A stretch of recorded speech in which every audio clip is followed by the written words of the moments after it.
Hello, grade 12 scholars. It's Miss Novak, and we are in week 5, lesson 21 of ELA online learning. Let's review these reminders quickly so we know that we can expect a wide variety of lessons during the week. I'll make sure to review the materials and resources needed. They're all found in your packet. We'll go through a brief overview of the different lesson components. I'll engage in a quick model of the task at hand for that day. And we'll preview the learning for the next day's lesson. The focus of yesterday's lesson was around 3 key vocabulary words. Today, we will use that knowledge to begin reading and really investigating paragraphs 1 and 2. We'll move through those paragraphs to uncover why the author chose to include specific details. The video's title is ELA Grade 12, Week 5, Lesson 21. We'll be utilizing the text, A History of the English Church and People. And again, today's task is to read paragraphs 1 and 2 to determine the author's purpose for including key details. Always preparing ourselves to share our learning after today's lesson. We'll also make sure to engage in our fluency practice and cannot forget the importance of having our independent reading book on deck for that 20 minutes or more of reading.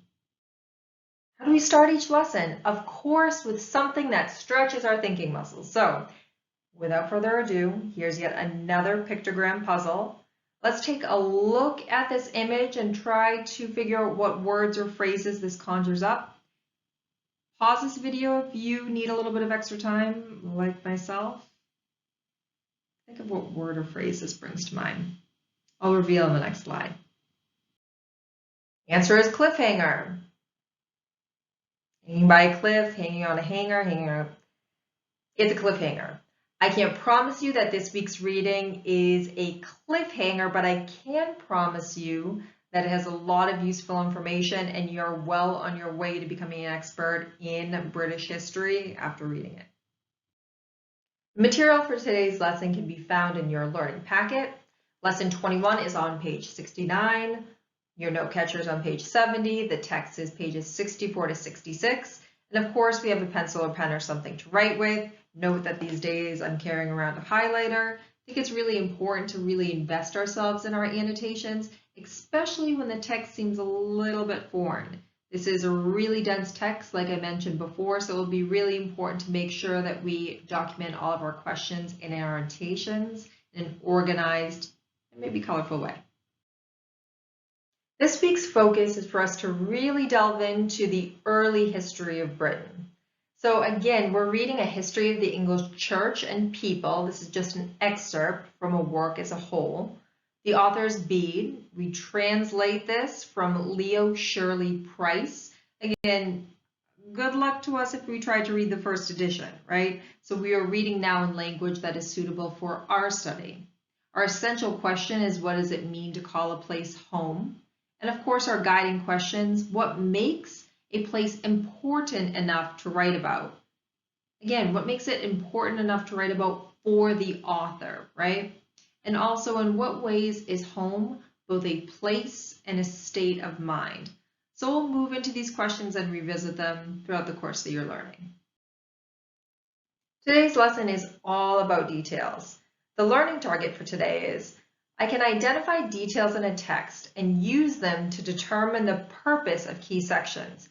So as I mentioned before, this is very meaty, kind of tough to understand text at some points, but because the author positions details in specific sections, it makes it easy for us to comprehend the material. So we'll really be looking at his choices for including specific details and the order in which he includes them. Now for an overview of today's learning. First, we're going to engage in a first read of the first half of this excerpt, paying particular attention to paragraphs 1 and 2. We're going to move through the first read process, so we're going to notice, annotate, connect, and respond in writing later on. We're going to be underlining words or phrases that seem important to us, boxing or circling words that seem unfamiliar, and of course, making elaborate use of the margin space next to the text itself. Your thinking and talking component requires you to dig into those facts. So these couple of paragraphs are really fact-heavy. You'll be talking about the following question. How does Britain's latitude or distance from the equator affect the lengths of days and nights throughout the year? Kind of sciencey based if you ask me, but again, it leads into an understanding of the history of Britain. You might want to bring out a map or an atlas and actually engage in a conversation about what other countries might have that similar length of day and night. And your writing task for today will be to analyze why you think the author included those details in paragraphs 1 and 2. And of course, your closing is always the same. Make sure to share your learning with someone and also read independently for 20 minutes. Our first read of the text is always the same process, right? Again, underlining words or phrases that jump out at you. You might even want to use a different color, right? Drawing a box or a circle around words or phrases that seem unfamiliar. I can promise you there are going to be some in this text, especially in paragraphs 1 and 2. And then note reactions in the margins of the text. I'm going to shamelessly plug, again, this Bounce app. It is the easiest thing to download on your phone, I'm telling you. It's especially cool because if you scan it over the page, you can actually have it read out loud to you, which makes for easier annotations moving forward. So if you'd like to take some time to go ahead and download that, go ahead and do so. Let's do a quick review of the first read. You know how I feel about the background sections of text. This is what we're going to use for this particular model. It is so important to read this. It is so much useful information. So I'm going to engage in a first read. I'm then going to bring you into some of my thinking about this particular section. Although the majority of people in Bede's day were illiterate and written records were scarce, Bede had access to books and documents, as well as contact with other learned monks through his monastery. Using these sources, he was able to write a history of Britain. Bede hoped to reach a larger world of readers for his work, the church to which he belonged, and the Roman civilization in which it participated. Bede wrote his account of Britain for such readers, starting with the basics. Here are some of my annotations. And my thinking. So I know from about the author section that we read before that he wrote his text in the 8th century when the world was very different than it is now. I didn't realize, however, that so many people in this era were illiterate, meaning they couldn't read or write. It sounds like Bede used both oral and written sources to write this text. I'm curious about the mix of sources and his target audience, and how this will make for historical text that's different than the ones we've previously read. Especially find it interesting the fact that he has to blend his two sources, so oral histories and things that are passed down through word of mouth, even though he includes a lot of facts. Oh, I'm getting ahead of myself. But these are just some of my initial reactions from my first read. You may now pause the video and engage in a first read of the first couple of paragraphs on the text of your own, and we'll join back in a moment. Now that you've engaged in a first read of the first couple of paragraphs of the text, let's move into a close read. So what I'd like you to do is to reread paragraph 1 and to underline the details Bede uses to describe Britain. Then reread paragraph 2 and underline the details that tell you about the days and nights in Britain. You might have already done this, so just to reinforce the importance of lifting up these facts, you might want to do it in a different color, get out that highlighter, but take some time to engage in that. Pause the video now for this purpose. Let's move through a close read model, okay, of paragraphs 1 and 2, specifically paragraph 1. I'm going to lift up some of the things that I found important that stood out to me, bring you into my thinking, and then give you a little secret for figuring this stuff out. So I know that the author is telling us a lot of information here, a lot of different facts. He talks about the names of different places, and he goes through great detail, so I know it must be pretty important. But what I really need to do to help me make sense of it all is to draw a sketch. You will see the best effort of this. My first attempt was not that great. Just note that it doesn't have to be perfect, but a visual cue might just help you make sense of it all. So I know that north, south, west, east looks like this. I'm going to go ahead and note Britain up there. Europe is right down below, Germany, Gaul, and Spain. He makes reference to the length of Britain as being 800 miles and the breadth as 200 miles. So I now am uncovering that breadth might actually mean width. Using my context clues. There are promontories, protrusions, as I'm going to call them, jutting out from the major mass, right, which increases the size of the coastline, which is 3,675 miles. He documents where there are different areas, right, all around. So it's really important that in order to make sense of it, you might need to draw a visual representation, okay? Especially because in this section of the text, we're asking you to lift up details about the geographic location of Britain that tie into the length of days and nights, right? So it's really important information because we know that the land's position to the equator, right, the latitude determines those important details. All right, so pause the video now, take some time to really delve into paragraphs 1 and 2 with a close read, and we'll engage in a moment. As mentioned before, your thinking and talking revolves around a specific question. So it's how does Britain's latitude or distance from the equator affect the length of days and nights throughout the year? Again, using a visual cue, so maybe it's a map that you have, maybe it's a globe, if you're lucky enough to still have one of those. I remember I had one back in the day, or even just an image on your phone, to talk about what other countries might also share the same length of days and nights. It's not the same everywhere. While you pause the video to do just that, we're going to go ahead and prep ourselves with a close read of paragraph 2 coming up next.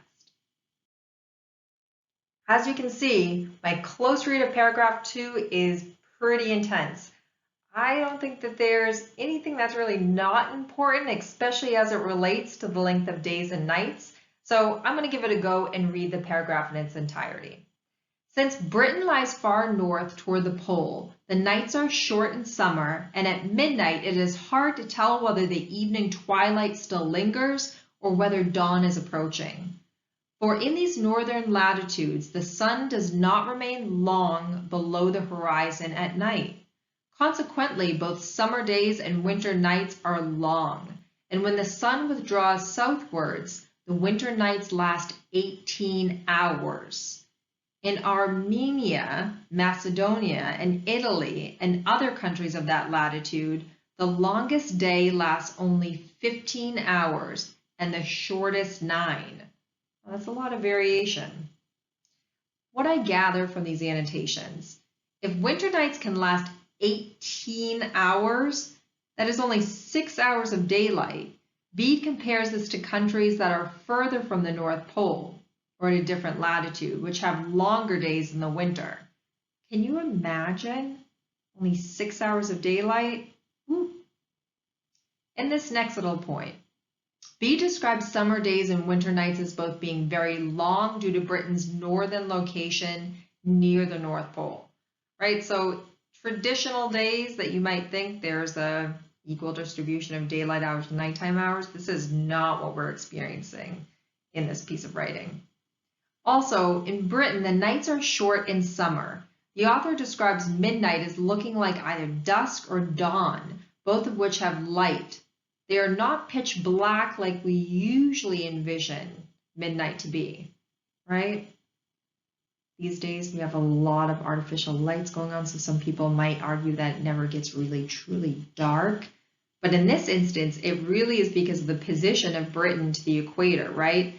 It's never like lights off. It's kind of that crossroads. Are we in night or are we in early morning? So again, pretty interesting stuff. You can pause the video here to reflect on your own annotations. So your daily writing assignment really asks you to put all of these different fact pieces together to create an informed response. A little bit of an accent there. In paragraph 1, Bede told us a lot about Britain's location in the world, and he also described the plants, animals, and natural resources that are found in the country. And we know that there are certain conditions that have to exist in order for specific plants, resources, and animals to thrive, right? So on your note catcher, we're asking you to write a paragraph that answers the following question. Why is paragraph 1 that includes all of these details so important in the text? And why do you think the author included this paragraph as the opener? In order to get yourself started and to make your writing sound really sophisticated, you might want to use these sentence stems. Paragraph 1 is important to a history of the English church and people because the author included details in paragraph 1, 2, and then continue a response by including and sifting out those details that you've already lifted in your annotations. Remember, it's all about latitude and your position from the equator. If you want to research this a little bit more, I highly recommend it, especially even Michigan. Think about where we are here and now. How does that impact our wildlife, plants, animals, the length of days in specific seasons? You can extend your thinking if you'd like. Take a minute and complete the writing activity now. I hope you enjoyed this lesson as much as I did. It was very fact-filled, right? We uncovered some answers to our own questions, even in the text, but if you still have questions that remain, feel free to email your teacher for support. It's their first name, their last name at detroitk12.org. I'm sure they'd love to hear from you. Tomorrow, we're ready to take our learning even further. Lesson 22's learning target is, I can use details from a text to make inferences about the time period in which it was written. Today's study of details took us at one level. Tomorrow, we're really going to try to invest ourselves in the study of the historical time period. Remember, this text is old. It's really old. So we're going to use the writing itself to help inform us. We are now complete with another full day of learning. And boy, was this day full with a lot of different facts. My mind is spinning, but I think I feel more solid. I hope you do too. Here's a couple of quick reminders before we close up for the day. Don't forget to talk about today's learning with someone, especially in the area of geography and landmass placement and latitude and longitude and what all these things mean. And maybe even discuss with them, do they notice the length of days getting shorter or longer in any given season? It really brings your reading into the present day. And next, read for 20 minutes and document your reading in your learning packet, right? And then practice your daily reading fluency. Oof, it'll be a doozy this week, especially with a text this hard, but I can assure you that it will help improve your writing and comprehension of material. We'll see you soon.